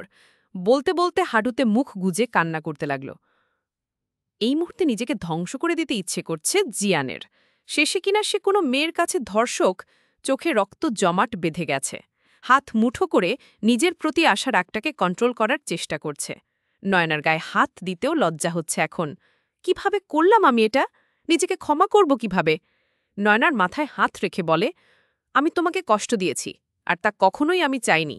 আমি নিজের ভুল বুঝতে পেরেছি। তোমার যন্ত্রণার জন্য আমি গভীরভাবে দুঃখিত। আমি জানি কথা দিয়ে সবকিছু ঠিক হবে না। আমি তোমার হৃদয়ে যে গভীর ক্ষত দিয়েছি, জানি না তুমি কখনো আমাকে ক্ষমা করবে কিনা। আর কিছু বলার আগেই নয়নার জিয়ানকে জড়িয়ে ধরে কাঁদতে লাগল। প্লিজ কেঁদো না নয়না, আমার কালো ছায়া কোনোদিন আর তোমার উপর পড়বে না। আমি জানি তোমার হৃদয়ে যে গভীর ক্ষত তাজা আছে, তা হয়তো এ জন্মে আমি মুছে দিতে পারব না। পারলে ক্ষমা করে দিও। নয়না কিছু বলতে যেও বলতে পারল না। গাড়ির সিটে হেলান দিয়ে বসে রইল। জিয়ান নয়নার বাড়ির সামনে এসে বলে, আমি কি এখান থেকে চলে যাব নাকি বাসার ভেতর পর্যন্ত আসব? আপনি আমাকে বাবা মায়ের কাছ থেকে নিয়ে গেছেন, তাই তাদের হাতে ফেরত দিয়ে আসবেন। দারোয়ান বেশ অবাক হল এত রাতে নয়নাকে দেখে। বাসায় দরজায় এসে বারকোয়েক কলিং বেল দেওয়ার পর মাহফুজা বেগমের ঘুম ভেঙে গেল। ড্রয়িং রুমে এসে লাইট অন করে বলে, এত রাতে কে আসলো? দরজা খুলে নয়নাকে দেখে বলে, মা, তুই এত রাতে? সব ঠিক আছে তো? কি হয়েছে? তোমার শার্ট ওর শরীরে কেন? কি করেছ আমার মেয়ের সাথে? আম্মু, ভেতরে আসতে দাও আগে। আয় বলেই দ্রুত মাহবুব তালুকদারকে ডেকে তুলল। চোখ ডলতে ডলতে বলেন, এত রাতে তোমার আবার কি হলো? মেয়ে আর মেয়ের জামাই এসেছে, দ্রুত চলো, আমার কিছু ঠিক মনে হচ্ছে না। মাহবুব তালুকদার এসেই বলেন, এত রাতে কি এমন ইমার্জেন্সি পড়ল যে বাসায় চলে আসলে? আসার আগে একটা ইনফর্ম তো করবে। আপনার মেয়েকে আপনার কাছে ফেরত দিতে আসলাম। আচ্ছা, কথা পরে হবে। নয়না, তুই বরং জামাইকে নিয়ে রুমে যা। লাল টুকটুকে বেনারসিতে বধূ সেজে বসে আছে নীলাঞ্জনা, তার হাত দুটি মেহেদির রঙে রাঙানো। গৃহত্যাগের সময় সাথে আনা অর্থ ও অলংকার দিয়েই লাবিব এই বিয়ের আয়োজন সম্পন্ন করেছে। মেরুন রঙের শেরওয়ানিতে সজ্জিত হয়ে লাবিব কক্ষে প্রবেশ করল। নীলাঞ্জনার রূপে মুগ্ধ হয়ে সে বলে উঠল, তোমার প্রেমে কেবল আমি কেন, যে কোনো পুরুষই পড়তে বাধ্য। তোমার সৌন্দর্যের বর্ণনা ভাষায় প্রকাশ করা অসম্ভব। সবাই আমার সৌভাগ্যের প্রশংসা করবে। ইচ্ছে করছে এই মুহূর্তে তোমাকে আপন করে নিই। নিজেরই যেন নজর লেগে যাচ্ছে নিজের বধূর ওপর। লাবিবের কথায় নীলাঞ্জনা বিস্মিত হল। সে ভাবল, লাবিব কেবল আমার বাহ্যিক রূপ দেখছে, আমার চোখে জমে থাকা অশ্রু কি তার দৃষ্টিগোচর হচ্ছে না? একবারও তো জানতে চাইল না আমার চোখে জল কেন। একবারও তো বলল না, তোমার হাতের মেহেদির রং কতটা গাঢ় হয়েছে দেখি, তোমার কি মন খারাপ? এই ভাবনাগুলো তাকে সন্দিহান করে তুলল। লাবিব কি সত্যিই তাকে ভালোবাসে, নাকি কেবল তার রূপের মোহে আবদ্ধ? লাবিব এগিয়ে এসে নীলাঞ্জনার ভাবনার ঘোর ভাঙিয়ে বলল, আমার সুন্দরী বধূ, কি এত ভাবছ? তুমি আমার সৌন্দর্য উপভোগ করছো অথচ আমার চোখের ভাষা পড়তে পারছো না? তুমি কি আমাকে ভালোবাসো নাকি আমার রূপের মায়াজালে আটকে আছো? বিষণ্ণ সুরে প্রশ্ন করল নীলাঞ্জনা। লাবিব কাছে এসে বলল, আগে কবুল শব্দটি তো বলো, তারপর দেখো আমি কিসে আটকে আছি আর কি পড়তে পারি সুন্দরী। কাজী সাহেব এখনই এসে পড়বেন। লাবিবের এই উত্তরে নীলাঞ্জনার মন ভারাক্রান্ত হয়ে উঠল। তার অকস্মাৎ মনে হল ভালোবাসার চেয়েও জীবনে এমন একজন মানুষের প্রয়োজন বেশি যে মনের কথা পড়তে পারে। ভালোবাসা রঙিন হয় না, রং তো কেবল মোহের আবরণ। কাজী সাহেব এসে বিয়ে পড়ালেন। লাবিবের চাচা ও তার পরিবার বিয়েতে উপস্থিত থাকলেও নীলাঞ্জনার পক্ষ থেকে কেউ ছিল না। কবুল বলার সময় কান্নায় ভেঙে পড়ল সে। তার মন বলছিল সে যেন এক বিশাল ধ্বংসের সূচনা করতে চলেছে। মনে মনে সে আওড়ালো, বাবা, তোমাদের অভিশাপ মাথায় নিয়ে আমি কি সুখে হতে পারবো? রঙিন বেলুন আর জড়িতে সাজানো কক্ষে নীলাঞ্জনা হাঁটুতে মুখ গুজে কাঁদছিল। সব কিছু তার কাছে বিষাক্ত মনে হচ্ছিল। ফেলে আসা প্রিয় মানুষগুলোর কাছে ছুটে চলে যেতে তার মন আকুল হয়ে উঠল। ওদিকে মাহফুজা বেগম বললেন, এটা তুমি কি করলে? জামাই প্রথমবার এলো, তাকে আপ্যায়ন না করে উল্টো আটকে রেখেছ। মাহবুব তালুকদার গর্জে উঠে বললেন, একদম চুপ করো তুমি। জামাই, ওর কত বড় সাহস আমার মেয়েকে বিয়ে করে এখন আবার ফেরত দিতে এসেছে। ওরা চৌধুরী হলে আমরাও তালুকদার বংশ। দেখি কার ঘাড়ে কয়টা মাথা। আমার মেয়ের জীবন নিয়ে ছিনিমিনি খেলার অধিকার কোনো শালার বেটাকে আমি দিইনি। এই মাহবুব তালুকদার বেঁচে থাকতে তা কখন সম্ভব না। মিজান তালুকদার এসে বলে, ভাইজান, এত রাতে ডেকে পাঠালেন কোনো সমস্যা? সমস্যা বলেই ডেকে এনেছি। ওই ছেলে আমার মেয়েকে ফেরত দিতে এসেছে। ওর এত বড় স্পর্ধা! আমার মেয়েকে ও পণ্য ভেবেছে। মাথা ঠান্ডা করেন ভাইজান, শত হুট আমরা মেয়ে পক্ষের, তাই হুট করেই হটকারিতায় কোনো সিদ্ধান্ত নেওয়া যাবে না। রাতটা শেষ হোক, চৌধুরী সাহেব কি বলে এর উপর ডিপেন্ডেবল আগে কি হবে। আশ্চর্য, তোমাদের পরিবারের সবার কি মাথায় সমস্যা? তোমরা এখানে কি করো? পাবনা মেন্টাল হসপিটালে যাও। নয়না বেডের উপর দাঁড়িয়ে বলে, মুখ বন্ধ করুন মিস্টার পাইলট। আপনার মাথায় সমস্যা, আপনাকে এখন বরফের নিচে চাপা দিয়ে রাখা উচিত ঘণ্টাখানেক। আর হ্যাঁ, একদম চোখ রাঙিয়ে কথা বলবেন না। ওটা আপনার এরিয়া ছিল, এটা আমার। এবার বুঝবেন শুনো আনা কি চিজ। ওহ, রিয়েলি? প্রথমে আমার সন্দেহ হয়েছিল তোমরা বংশগত পাগল, এখন বিশ্বাসে পরিণত হলো। So shame on me. শেষ পর্যন্ত কিনা পাগলের সাথে বিয়ে হলো, এই ছিল কপালে। নিজের লিমিট ক্রস করবেন না। পাগল যে বলছেন, পাগলামি শুরু করলে যে পালাবেন সে রাস্তাও কিন্তু বন্ধ, তাই চুপ করুন। নয়না চোখ পাকিয়ে বলে, এবার আমি আপনাকে টর্চার করব। আমাকে একা পেয়ে আমাকে টর্চার করেছেন, আজকে ইতিহাস হয়ে যাবে ছেলে নির্যাতনের। উহুস, আমি তো ভীষণ ভয় পেয়েছি। প্লিজ আমাকে ক্ষমা করে দিন রাজকন্যা, এবারের মতো আমাকে ক্ষমা করুন, বলেই হাসতে লাগল। চুপ, একদম হাসবেন না। দেখুন আমি কি করি। পটলের মতো হাইট ইঁদুর হয়ে বেড়ালের সাথে লড়াই করা বোকামি। আমার শার্ট দাও, শীত করছে। দেব না শার্ট, শীতের দিনে বিয়ে করতে কে বলছে? মাথার স্ক্রু ঢিলা হয়ে গেছে। এখন আমি আপনার বস্ত্র হরণ করব, তারপর কামড়ে লোখেরা চড়ে আপনার শরীর ক্ষতবিক্ষত করে দিব। এরপর আপনি বুঝবেন কারো সাথে তার ইচ্ছের বিরুদ্ধে জবরদস্তি করলে কেমন লাগে। মাথা ঠিক আছে তোমার? এই বাড়ি থেকে আমি বের হব কি করে সেই ব্যবস্থা করো। এই ড্রেসের সাথে কিছু করবে না বলে দিলাম। নয়না বেড থেকে নেমে পড়ার টেবিলের ড্রয়ার থেকে সিজার নিয়ে এসে হুট করেই জিয়ানের টি শার্ট ঘেচাং করে কাটা শুরু করল। জিয়ান নয়নার হাত ধরে বলে, কি হচ্ছে এসব? বাচ্চাদের মতো বিহেভিয়ার কেন করছো? উফ শিট, বাচ্চা তো বাচ্চামো করবেই। আমারই ভুল হয়েছে ফেরত দিতে আসা। আপনাকে কতবার বলবো আমাকে বাচ্চা বলবেন না, আজকে আপনার খবর আছে, বলেই ধস্তাধস্তি করা শুরু করল। জিয়ান নয়নার কোমর ধরে একদম নিজের কাছে নিয়ে আসলো। আরেক হাত দিয়ে নয়নার হাত দুটো পেছনের দিকে শক্ত করে ধরে রাখল। নয়নার কেমন অদ্ভুত লাগছে, মনে মনে বিড়বিড় করে বলে, নয়না দুর্বল হলে চলবে না, এটা তোর বাসা, সাহস দেখা। ছাড়ুন আমাকে, এখন জোর দেখাচ্ছেন। জিয়ান নয়নাকে আর নিজের কাছে টেনে আনল। কামান বাবু, সুইট কিউট বেবি বউ আমার, লেটস এনজয়। নয়না চোখ বন্ধ করে বলে, প্লিজ ছাড়ুন, কিছু করব না আপনাকে।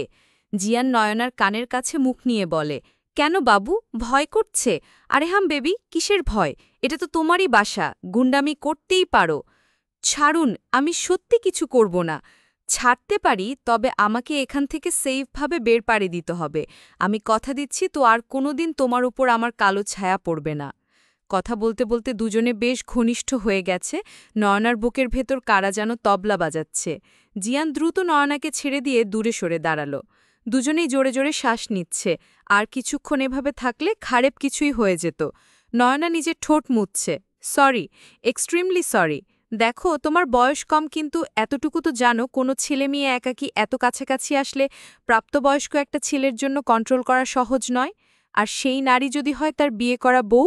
সরি, এই অনাকাঙ্ক্ষিত কিশোর জন্য। নয়না কোনো কথা না বলে মুখে হাত দিয়ে জানালার দিকে তাকিয়ে আছে। প্লিজ আমাকে এখান থেকে বের করার ব্যবস্থা করো, এই শেষ অনুগ্রহটুকু করো আমার প্রতি। নয়না আস্তে করে বলে, আমি আপনাকে আরেকবার কিস করতে পারি? নয়নার কথা শুনে জিয়ান শকড। এই মেয়ে কি বলে? আগুনে ঘি ঢালার কাজ কেন করতে চাইছে? Are you mad? মাথা ঠিক আছে তোমার? তুমি বুঝতে পারছো তুমি কি বলছো? নয়না বলে, হ্যাঁ বুঝতে পারছি, প্লিজ ওয়ান কিস। এরপর আমি আপনাকে বোঝাচ্ছি আসলে আমি কি চাইছি। জিয়ান 2 কদম পেছনে সরে এসে বলে, প্লিজ ডোন্ট ডু দিস। এই মুহূর্তে এটা বিপজ্জনক। Please just one kiss. তোমার মাথা ঠিক নেই? কি বলছো এসব? একটা কিস করতে ভয় পাচ্ছেন, এরপর কোনো দিন নিজেকে আর সাহসী বলবেন না। তুমি কি বুঝতে পারছো তুমি কি বলছো? তুমি যেচে কেন উত্তপ্ত স্পাতে হাত দিতে চাইছো? কিস না করলে কিন্তু আপনাকে আমি এখান থেকে বের হতে বিন্দুমাত্র সাহায্য করব না। ওকে খমন বাবু, তবে এরপর যা হবে তার জন্য কিন্তু দায়ী তুমি। একটা কিস করার জন্য এত কথা? সেদিন রাতে তো বলি মুখে হাত দিল। জিয়ান নয়নার কাছাকাছি এসে বলে, আগেই ঠোঁট আড়াল করেছ? বলি আলতো করে নয়নার কপালে নিজের ঠোঁটের উষ্ণতা ছোঁয়াল। নয়না জিয়ানের টি শার্ট আঁকড়ে ধরে বলে, লিপ কিস। নয়নার কথাটা কানে যেতেই জিয়ানের হার্টবিট ফাস্ট হতে লাগল। কি হলো এই মেয়ে? কেন আমাকে ঠিক থাকতে দিতে চাইছে না?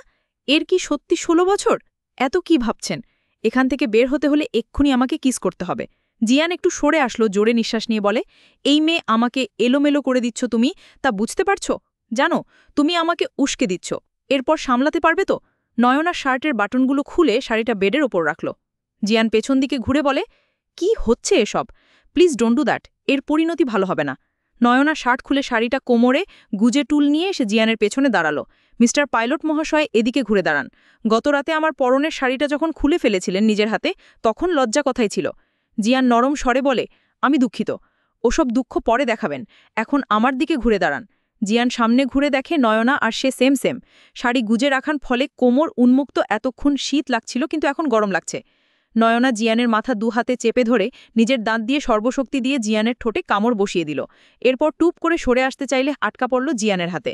জিয়ান নয়নার কোমর ধরে রেখেছে, ঠোঁট দিয়ে রক্ত ঝরছে। ছাড়ুন, নয়তো চিৎকার করে বাসার মানুষ জড়ো করব। এমনিতেই আটকা আছেন, তারপর খাবেন ধোলাই। জিয়ান কিছু একটা ভেবে নয়নাকে ছেড়ে দিল। নয়না বেডের ওপর বসে জিয়ানের দিকে তাকিয়ে বলে, এবার বলুন, এই কিস আপনাকে কেমন ফিলিংস এনে দিল? বুঝলাম তুমি ছোট করে প্রতিশোধ নিলে, তাই তো?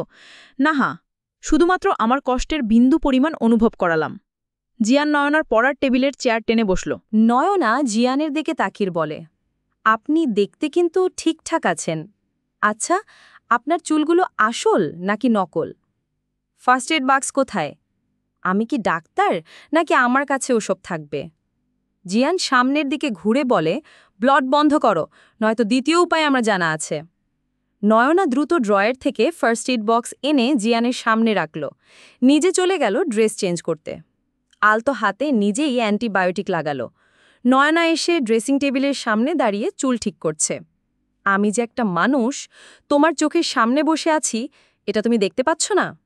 নয়না আয়নার দিকে তাকিয়ে বলে, না, আমার রুমে তো আমি নিজেকে ছাড়া কাউকে দেখতে পাচ্ছি না। উপস, সরি, আমি তো দেখতে পাচ্ছি দ্য গ্রেট পাইলট জিয়ান ভেজা চৌধুরী, সরি রেজা। তা ভাই, এত রাতে আমার রুমে কি করছেন? আমি আপনাকে কিভাবে সাহায্য করতে পারি? ডিয়ার পিচ্চি বাবু, প্লিজ আপনি আমাকে এই রুম থেকে বের হতে সাহায্য করুন। আহা, শখ কত! পিচ্চি বাবু এত কিছু কিভাবে করবে? তুমি দেখতে পাচ্ছ না আমার অবস্থা? ঠোঁট ফুলে গেছে, কথা বলতে কষ্ট হচ্ছে, জংলি বিল্লির মতো কেউ কামড় দেয়। আমি দেখাবো আমাকে কোন এক হিংস্র বাঘ কিভাবে কামড়েছিল। তাই বলে ঠোঁটে? চুপ করে শুয়ে পড়ুন বেডে এসে, এখন বাজে রাত 2:40। ঘুমিয়ে পড়ুন, ভোর হোক আপনাকে বের করার ব্যবস্থা করব। আমি এখানেই ঠিক আছি। ওকে ডিয়ার হাজব্যান্ড, আপনি ঠিক থাকুন, আমি একটা আরামসে ঘুম দেই বলেই ব্ল্যাঙ্কেট মুড়ি দিয়ে শুয়ে পড়ল। জিয়ান একইভাবে বসে নয়নার দিকে তাকিয়ে আছে। কমফর্টারের ভেতর থেকে নয়না বলল, এভাবে তাকিয়ে থাকবেন না, আমার কমফর্টার লজ্জা পাচ্ছে। ছি, একটা কমফর্টারকেও ছাড় দিচ্ছেন না। ঘুমটা টেনে বাসর ঘরে নিজের বরের জন্য অপেক্ষা করে বসে আছে নীলাঞ্জনা। চোখ থেকে অনবরত অশ্রু ঝরেই যাচ্ছে, নিঃশব্দ কান্না। লাবিব রুমে ঢুকে দরজা বন্ধ করে নীলাঞ্জনার পাশে বসল। নীলাঞ্জনার হাতটা ধরে হাতে চুমু খেয়ে বলে, অবশেষে আমার অপেক্ষার অবসান ঘটতে চলল।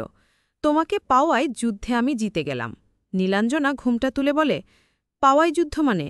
লাবিব নীলাঞ্জনার থুতুনিতে হাত রেখে মুখটা উঁচু করে ধরে বলে, এতদিন তো আমাকে বাধা দিয়েছ, আজ থেকে তোমাকে স্পর্শ করতে কোনো বাধা নেই।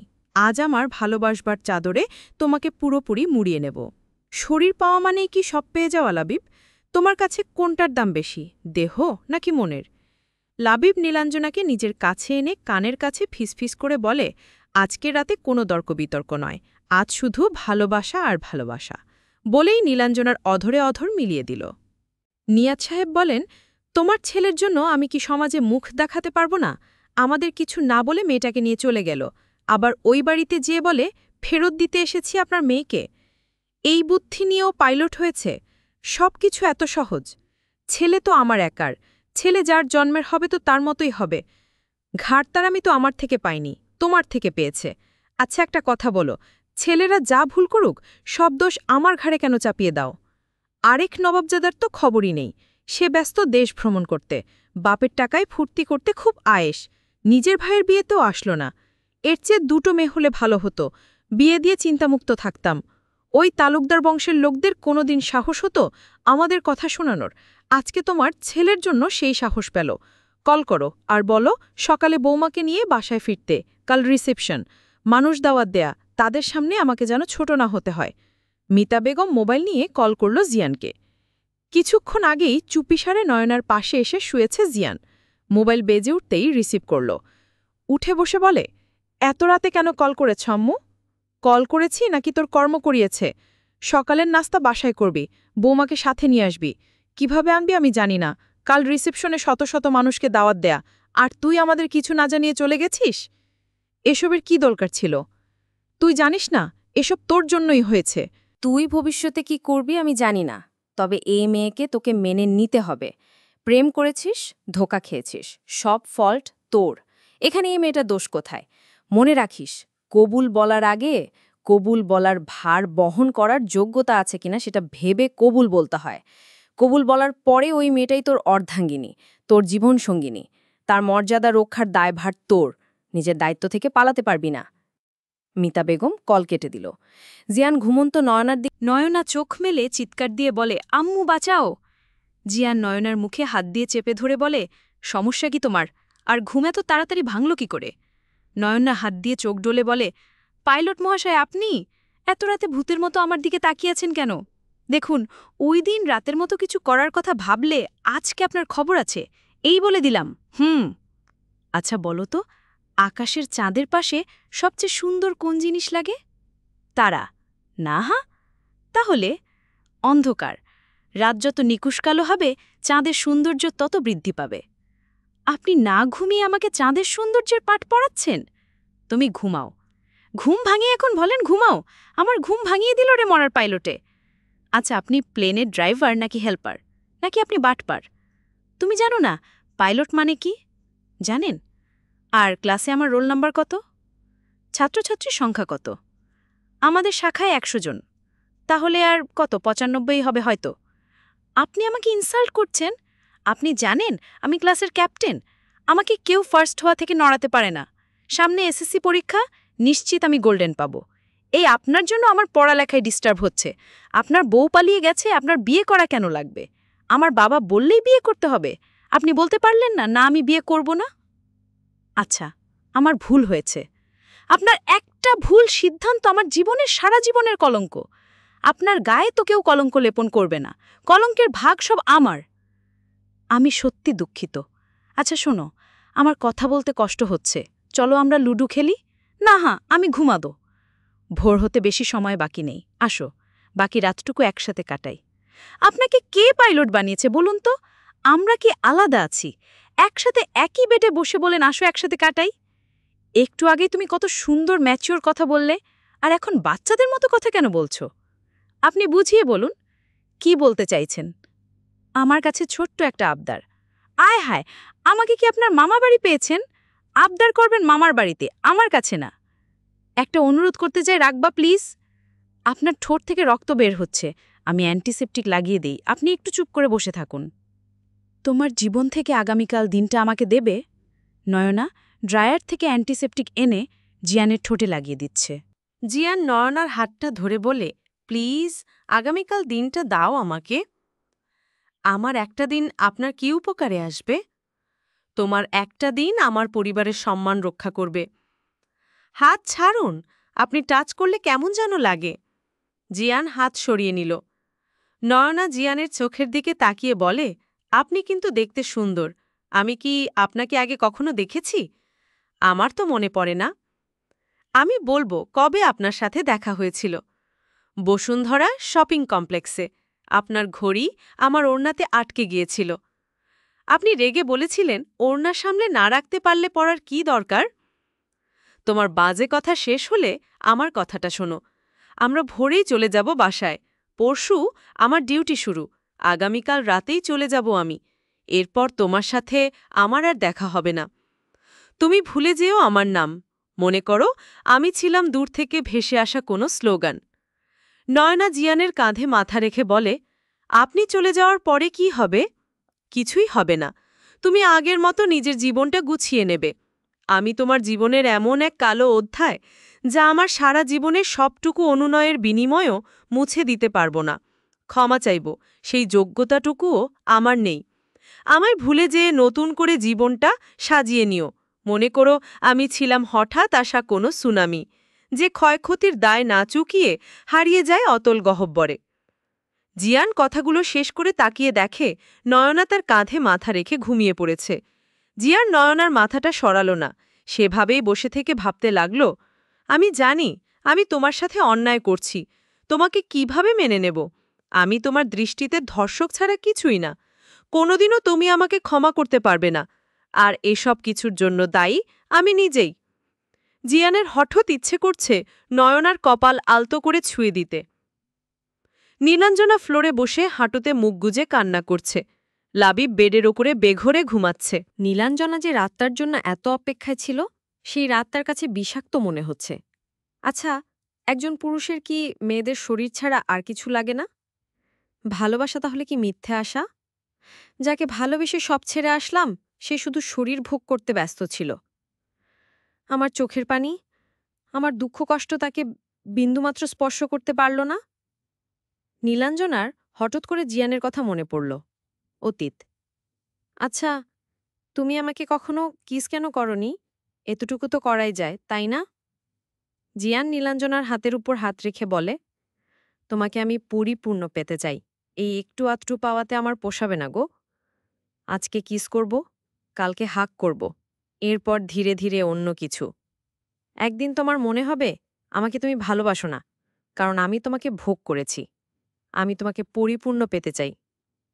পরিপূর্ণ পাওয়া মানে কি গো? তুমি যা ভাবছ তা না। পরিপূর্ণ পাওয়া মানে তোমাকে ভালোবেসে এমনভাবে অনুভব করা যাতে আমার প্রতিটি স্পর্শ তোমার কাছে ভালোবাসার চূড়ান্ত পূর্ণতা মনে হয়। আর তা এমন এক মোহ তৈরি করবে যা বারবার আমাদেরকে আরও কাছে টানবে। যাকে মানুষ মন দেয়, তার জন্য জীবনও দিতে পারে। শরীর তো সেখানে সামান্য। এসব মনে করে নিজের চুল মুঠো করে ধরল। ঠোঁটে লেপটে থাকা লিপস্টিক, শরীরের দাগ প্রমাণ করছে এই স্পর্শে ভালোবাসা ছিল না, ছিল শুধু চাহিদা পূরণ। উঠে এসে বেডের সাইড থেকে মোবাইল নিল। ভয়ে ভয়ে 3 দিন ধরে বন্ধ হয়ে থাকা মোবাইলটা অন করল। মেসেঞ্জারে ঠুকতেই বুক কেঁপে উঠল। একটা মানুষকে কতটা বাজেভাবে ঠুকিয়েছে। গায়ে হলুদের পিক দিয়েও বলেছিল, তোমার জন্য শেষ অপেক্ষা, এরপর আর কোনো অপেক্ষা নেই। সবার প্রথম জিয়ানের ইনবক্সে উকি দিল। নিকনেম এখনও মাই হার্ট দেয়া। কত শত টেক্সট। লাস্ট টেক্সট ছিল, ভালো থেকো। কাপা কাপা হাতে টাইপিং করতে যেও ধমকে গেল। এক পলক দৃষ্টি দিল লাবিবের দিকে। ড্রিমলাইটের আধো আলোতে উজ্জ্বল মুখশ্রী দেখে বলে, আমি তোমাকে ভালোবাসি, আমার ভালোবাসা দিয়ে তোমাকে জয় করে নেব। মোবাইলটা আবার বন্ধ করে দিতে যেও আবার উকি দিল জিয়ানের ইনবক্সে। টাইপিং করল, পারলে ক্ষমা করে দিও আমাকে। তুমি আমার চেয়ে ভালো কাউকে পাবে জীবনে। নতুন কাউকে নিয়ে জীবনটা গুছিয়ে নিও। ক্ষমা করে দিও। রয়্যাল ব্লু কালারের গর্জিয়াস লেহেঙ্গার সাথে ভারী গহনা পরে বসে আছে নয়না। রুম ফাঁকা হতেই দুহাতে লেহেঙ্গা উঁচু করে ধরে আয়নার সামনে দাঁড়ালো। নিজেকে আয়নায় দেখে বলে, হেই সোনায়না, তোমার কোনো অধিকার নেই এত সুন্দর হওয়ার। তোমাকে তো বলিউডের নায়িকা মনে হচ্ছে। मैं इतनी সুন্দর হুঁ, मैं क्या करूँ? বিয়ে করতে চাইতাম সুন্দর করে বউ সাজতে। বউ সাজা শেষ, বিয়ের শখও শেষ। আবার নিজেই বিড়বিড় করে বলে, শখ আবার কি তোর? তোর তো বিয়েই শেষ। ধুর যাও, একটা বিয়ে হলো, স্বামী থাকবে বিদ্যাসে। পড়ালেখা ছাড়া কোনো উপায় নেই। জিয়ান সদ্য শাওয়ার নিয়ে কোমরে একটা তোয়ালে জড়িয়ে বের হয়েছে।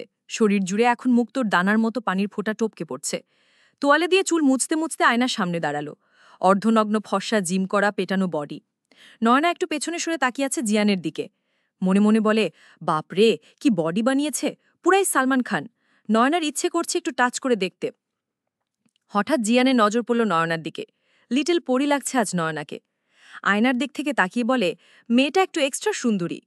কিউট ফেস সাথে কেমন একটা সুইটনেস আছে, চুলগুলোও লম্বা। জিয়ান হঠাৎ খেয়াল করল নয়না তার বডির দিকে তাকিয়ে আছে।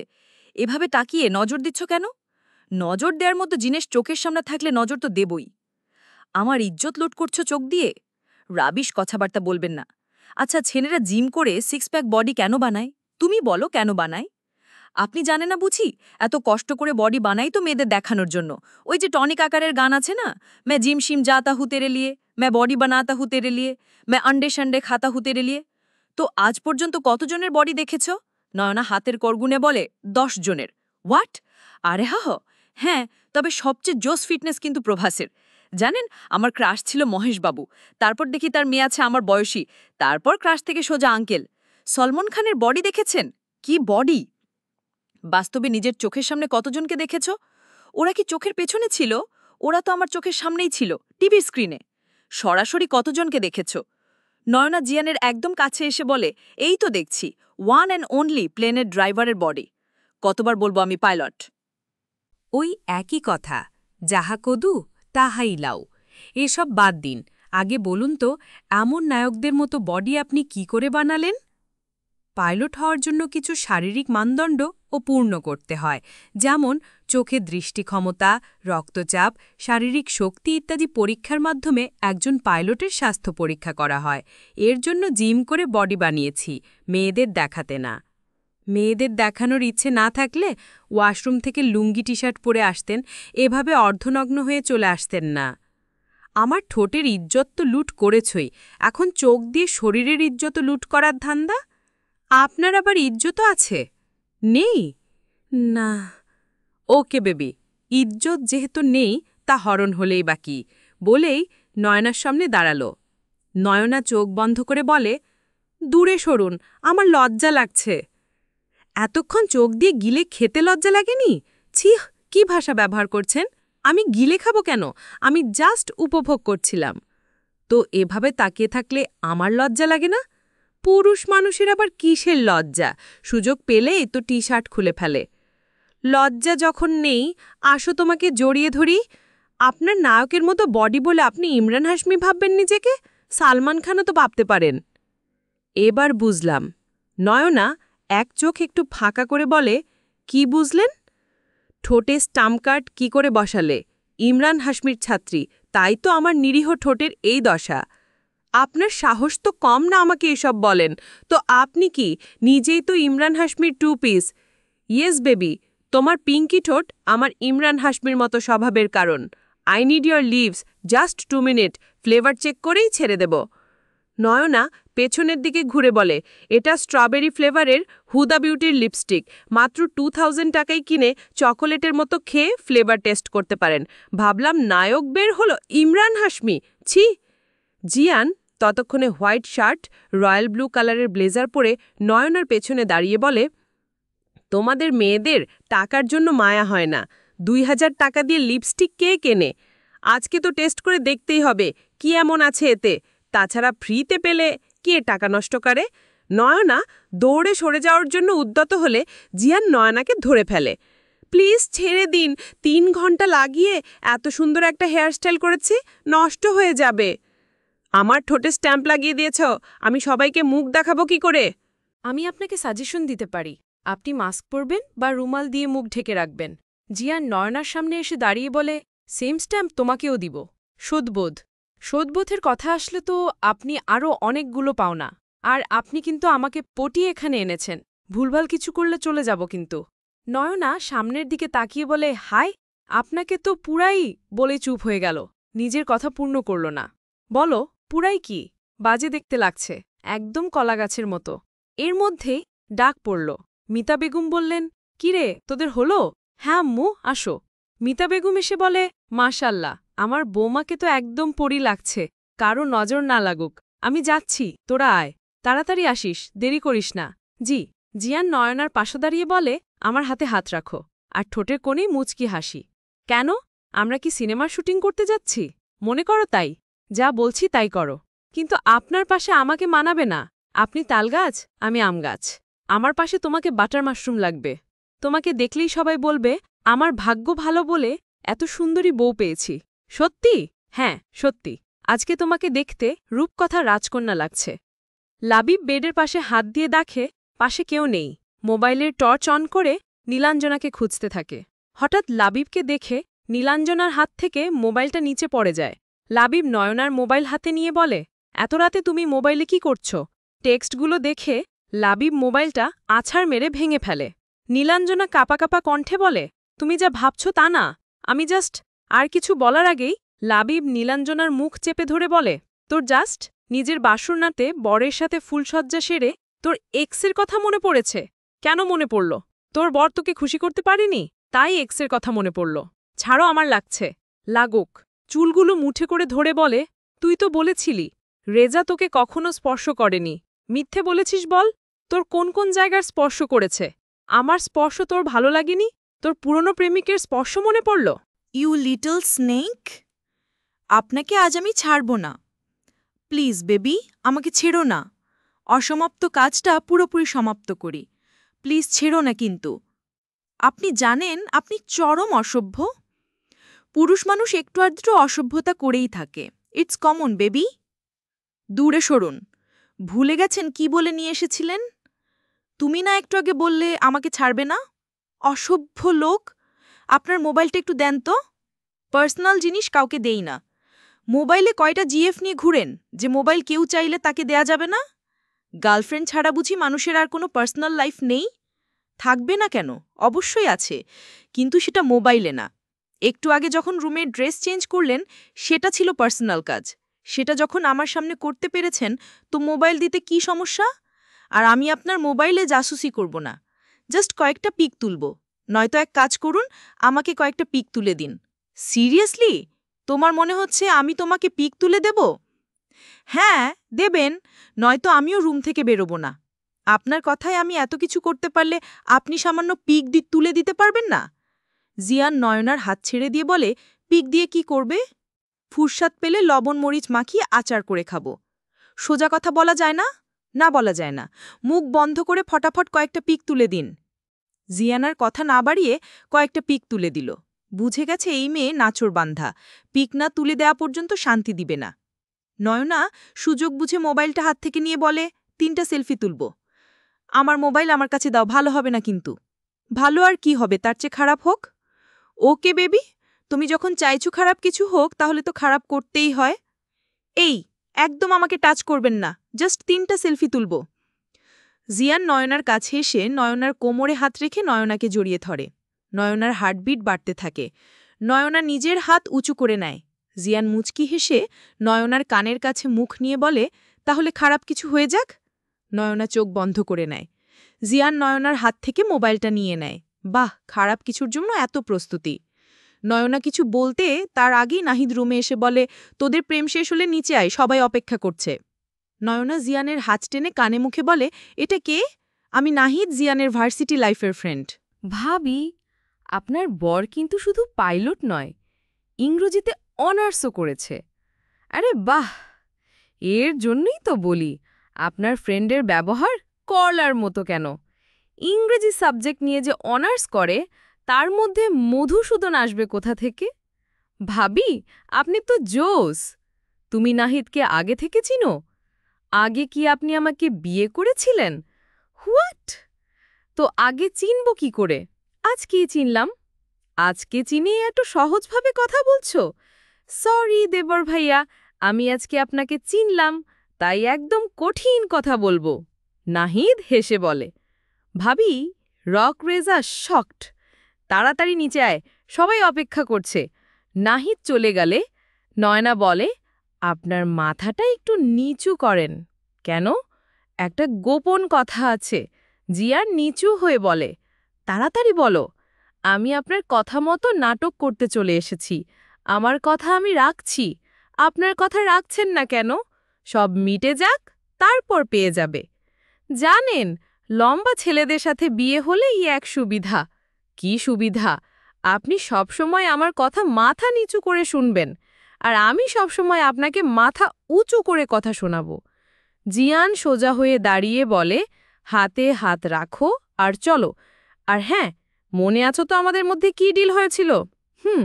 মনে আছে তো, কিপ স্মাইল। জিয়ান আর সুনানা যখন এন্ট্রি নিচ্ছিল, উপর থেকে গোলাপের পাপড়ির বর্ষণ হচ্ছিল। জিয়ান নয়নাকে নিয়ে হেঁটে একটু সামনে এসে হাত ধরে নয়নাকে স্টেজে বসল। সবাই নয়নার প্রশংসা করছে। সবাই বলছে, চৌধুরী বাড়ির বড় বউ একদম পরীর মতো, সো প্রিটি। জেরিন চৌধুরী উপরে উপরে প্রশংসা করলেও মনে মনে ক্ষোভ। তার মেঝো মেয়ে সায়নার জন্য পছন্দ করেছিল, কিন্তু জিয়ান কিছুতেই রাজি হয়নি। সায়না এসে বলে, মম, ভাবি এত কিউট, একদম রূপকথার রাজকন্যার মতো লাগছে। নজর না লাগুক কারো, বলতেই হবে দ্য পারফেক্ট রেজা চৌধুরীর পারফেক্ট ওয়াইফ। ভাইয়ার পছন্দের প্রশংসা করতেই হয়। চুপ করো এই মেয়ে, এখানে তোমার জায়গা দখল করে বসে আছে। উহু, আমার জায়গা হলো জাহিনের হৃদয়ে। মম, আমি জাহিনকে ভালোবাসি। রেজা তাও ভদ্রতা বজায় রাখে। জাহিন, ও কোনোদিন তোমাকে পাত্তা দিবে? সারা দেই ভ্রমণ করা ছাড়া আর কোন দিকে খেয়াল আছে? এমন ছেলের সাথে সংসার হয়? নিজের ভাইয়ের বিয়ে পর্যন্ত অ্যাটেন্ড করল না।